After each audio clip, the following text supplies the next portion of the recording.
ይኸው ተመልከት፣ ሹፌር እየጮኸ ነው ያለው። ማን የተመታው? ይህ የመንግስት ሚሊሻ አስመርሯቸው መኪናቸውን አቁመው የቆሙ ሹፌሮች ድምጽ ነው። ይግደሉን የሚለው ቃል በባለሰይፎች ፊት የሚሰማ ምሬት የወለደው ድምጽ ነው። በኢትዮጵያ ምድር ያልተቀናጀና ያልተናበበ ተበዳይ በየአቅጣጫው በርክቶ በሚሰማበት በዚህ ወቅት አሽከርካሪዎች አድማውን ተበታትነውም ቢሆን ጀምረውታል።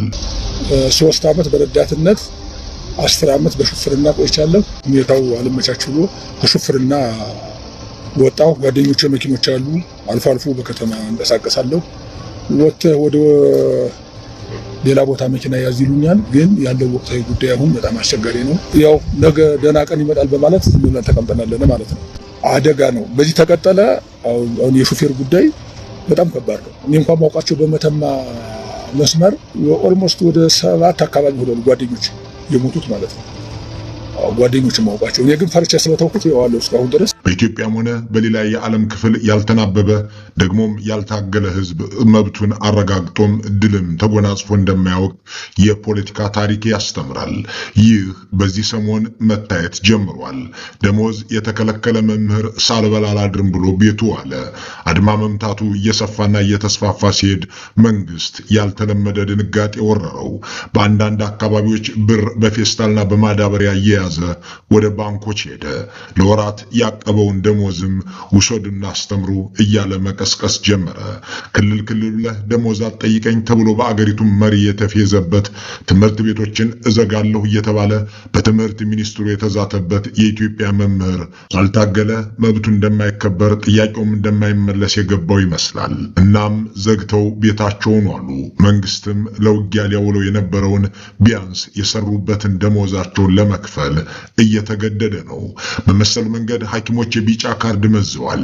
አምና የጀመሩትን የሥራ ማቆም አድማ እነዚያ የአገሪቱ ጠቅላይ ሚኒስትር እኒያ እንደ ኦቪድ ያሉ ቢሊዮነር ድርጅቶች ያሏቸው መሪ እኔም እኮ የደሞዝ ጥያቄ አለኝ ብለው ጥያቄያቸውን ያጣጣሉባቸው ሐኪሞች ያልተመለሰ ጥያቄያችን ይነሳ ብለው እየተንቀሳቀሱ ናቸው። በእርግጥም ፖለቲካ መብትህን ከትግልህ እንጂ ከገዢዎች አታገኝም የሚል መርህ አለውና ነጋዴውም ሆነ ገበሬው ሻጩም ሆነ ሸማቹ ሰጠለጥ ብለው በተገዙ ቁጥር ትከሻቸው እየጎበጠ ኪሳቸው እየተሟጠጠ ማጀታቸው እየተመናመነ ገላቸው እየተራቆተ ይቀጥላልና ቢያንስ አትግደለኝ፣ አታፈናቅለኝ፣ አታስርበኝ፣ አገሬንም አታፍርስብኝ ብሎ መጠየቅ ግዴታው ሲሆን ኖሯል። የመምህራኑና የሹፌሮች እንቅስቃሴ ይህንን የተረዳ ይመስላል። የኢትዮጵያውያንን ልብስም ቀለብም በፀሐይና በዝናብ በበጋና በክረምት የሚያመላልሱት የአገሪቱ ሕዝብና ምርት ወዲህና ወዲያ እንደሆነ የሚያደርጉት ሹፌሮች ሕይወታቸውንም ንብረታቸውንም ስራቸውንም እያጡ ናቸው። የብልጽግና አገዛዝ ጦረኛ ፖሊሲና ያሰማራቸው ሚሊሻዎች ይህንኑ እያደረጉ ሊያስመርሯቸው ለሥራ ማቆም አድማ መኪናቸውን ሲያቆሙ የኮቴም አንከፍልም ሲሉ ታይተዋል። ይህንን ችግር የሰነበቱበት ላለፉት 7 ዓመታትም የኖሩበት ቢጮሁ ያልተሰሙበት ነው።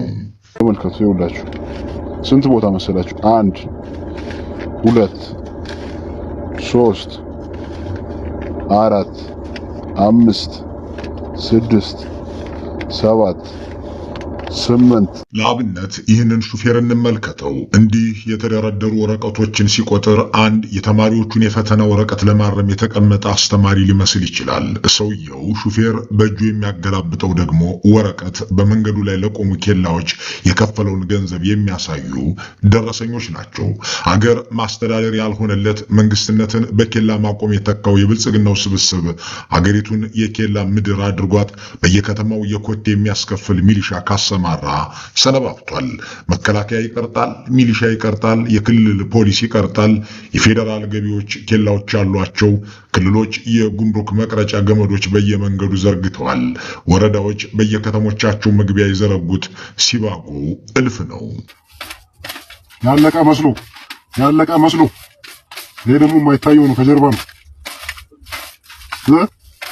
ያለቀ መስሎ ይህም አንድ ሾፌር ለኬላዎች የከፈለው የደረሰኝ ክምር ነው። በወር ወይም በሳምንታት ውስጥ የተሰበሰበ ሳይሆን በአንድ ቀን የ400 ኪሎ ሜትር ጉዞ ውስጥ የተጠራቀመ። እንዲህ ባለ መልኩ አገሩን የኬላ አገር መንግስትነቱንም የኬላ መንግስት ያደረጉት የዘመናችን ገዢዎች አገር ማስተዳደር አልሆንልህ ቢላቸው ህዝብ እንዳይንቀሳቀስ መገደባቸውም አልበቃ ብሎ ሸቀጥና ምርትም እንዳይዘዋወር አድርገው ሹፌሩን ነጋዴን በኮቴ ክፍያ በግድያና በድብደባ እያሰቃዩታል። ሁሉ መረረው ሹፌርም ሰሞኑን በተለያዩ ከተሞችና ኬላዎች መኪኖችን አቁሞ ከፈለጋችሁ ግደሉኝ ሲል ተደምጧል። ኬላዎቹ ግን ሹፌርን ለመቅረጥ ብቻ የተቋቋሙ አይደሉም። ኬላ ዘርግተው ተሳፋሪ አስወርደው ብሔር እየጠየቁ መንገደኞችን የሚያስሩና የሚያሳልፉም አሉ። የነገሩ ዝርዝር ለጆሮ ይጎመዝዛል። ደግሞም በሰዎቹ መካከል መናበብ ያለ አይመስልም። ጠቅላይ ሚኒስትሩ የሚናገሩት የኬላን አስፈላጊነት ነው። ሚኒስትሮቹ ደግሞ አረ ይሄን ነገር አናውቀውም ይላሉ። የብልጽግና ጉባኤ ላይ አጀንዳ አድርገን መክረንበት አያስፈልግም ብለን ወስነናል ሲሉም ይደመጣሉ። ጠቅላይ ሚኒስትሩ የብልጽግና አባል አይደሉም እንዴ? ታዲያ ውሳኔው ሲወሰን እንዴት አልሰሙም የሚለውን ቀልደኛ ቀልድን ተውና ምክንያታቸውን ስናዳምጥ የኬላዎችን አስፈላጊነት ከዚያው ከሚሳሱለት ከራሳቸው አብልጠው ከሚወዱት ስልጣናቸው ጋር ሲያገናኙት እናገኛቸዋለን። ብልጽግና ለአገሪቱ ካስተዋወቃቸው የህዝብና አገልግሎት አቅራቢ ኃይሎች ማማራሪያ መንገዶች አንዱ ኬላ ነው። በ180 ኪሎ ሜትር ርቀት ውስጥ 17 ኬላ የተዘረጋባቸው ቦታዎች አሉ። በኬላ እስከ 30 ሺህ ብር የሚያስከፍሉም ገመዶች አሉ። የኦሮሚያ ክልል የሲኦል ምድር ከሆነ ውሎ አድሯልና በከተሞች የሚያልፍ መኪና ሁሉ ለሚሊሻዎች ይክፈል ብሎ ሹፌሮችን እያስደበደበም እያስገደለም ነው። ሞጆ መግቢያ ላይ ኮቴ 2000 ብር መከፈል ከተጀመረ ወራቶችን አስቆጠረናል። እንግዲህ አሁን ከሌሊቱ 6 ሰዓት ነው። ይሄ ከፊት የምታዩት ሹፌር ከቅድም ጀምሮ ኪሱን ይፈትሹታል፣ ብር የለኝም ይላል፣ ያለቃቅሳል፣ አውርዶ ይደበድቡታል። የማያደርጉት ነገር የለም። እንግዲህ እንደምታዩት ማለት ነው። ይሄን አይደለም ከፊት የሆነ የሄደ ሹፌር ማለት ነው እንጃ የሚነዳ አይመስለኝም መኪና ችሎ ማለት ነው። አውርዶት ነው ዱቄት ያደረጉት። እና ምንድነው ነው እንግዲህ ይሄ ነገር እስከ መቼ ሊቀጥል ይችላል? እስከ መቼ? ይሄኛው ሹፌር ደግሞ በሞጆ ከተማ መግቢያ ላይ የሚያጋጥመውንና ያጋጠመውንም በቪዲዮ ጭምር ሲያጋራ የሚደመጥ ነው። ሹፌሮችን በአገር አቋራጭ ጎዳና ላይ አስቁሞ የሚደበድበው የሚቀርጠውና የኮቴ ክፈሉ እያለ የሚያስረው የኦሮሚያ ክልል መንግስት ያስታጠቀው ሚሊሻ ነው። በኦሮሚያ ክልል እንዲህ ያለውን ተግባር እንዲፈጸም ያዘዘው የአቶ ሽመልስ አብዲሳ መስተዳደር ነው።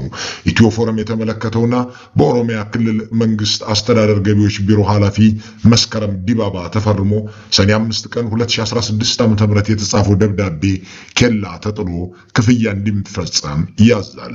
በደብዳቤው ላይ ለአብነት የለስላሳና ቢራ መጠጥ ጭኖ በኦሮሚያ ክልል የሚያልፍ የትኛውም መኪና በሳጥን 50 ብር እንዲከፍል ይገደዳል። ይህ ደግሞ አንድ ለስላሳ ወይም ቢራ ጭኖ የሚንቀሳቀስ አንድ መኪና ቢያንስ 90 ሺህ ብር የኮቴ እንዲከፍል የሚያደርግ ነው።